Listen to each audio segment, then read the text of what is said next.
Hello student, let's try to understand postulates of valence bond theory student. Valence bond theory in the short form this is called VBT student. Valence bond theory. What are the first postulates student? The overlapping of two half-filled valence orbital of the two different atoms result in the formation of the covalent bond. See student, what do you mean by if suppose the two orbital are there student and they are the half-filled student, right? So what will be happening student, they are going to overlap student, and that will result in the covalent bond formation. It is not only by the sharing of electron student, it is by overlapping of orbital. Now the second point, you see, the overlapping causes the electron density between the two bonded atom to increase. So here electron density between the two atom is increasing. This gives the property of stability to the molecule. Now the second postulate, in case the atomic orbital possesses more than one unpaired electrons, in case the atomic orbital possesses more than one unpaired electron student, more than one bond can be formed, and electron pairs in the valence shell cannot take part in such a bond formation. It means if suppose student, if there is paired electron, this one suppose, so it is not involving in the bond formation, no bond form student. But suppose if more than one unpaired electron is there student, in case of the atomic orbital possesses more than one unpaired electrons, more than one bond can be formed student.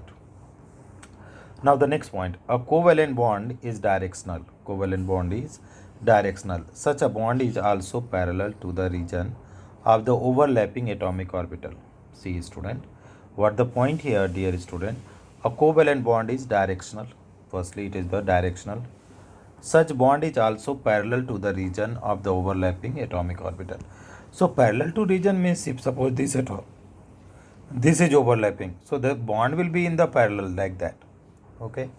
Now the next point you see student, based on the pattern of overlapping, there are two type of covalent bond, that is sigma bond and pi bond formed.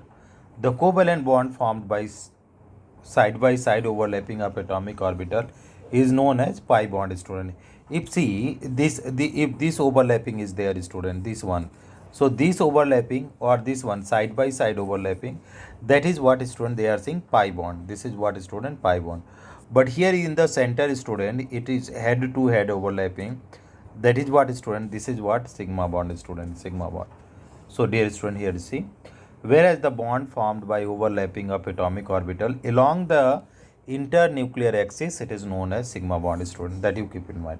See student, if the H2 molecule student, H2 molecule, how they are overlapping, one s orbital of the one atom, another one s orbital of other, both are having how much electron student, one electron, so they are sharing student and they are forming the single covalent bond, that is H2. Now dear student, here you see this one, hydrogen atom and fluorine atom, this is what HF molecule student, HF. So dear student, what you are going to form student, this will form the sigma bond.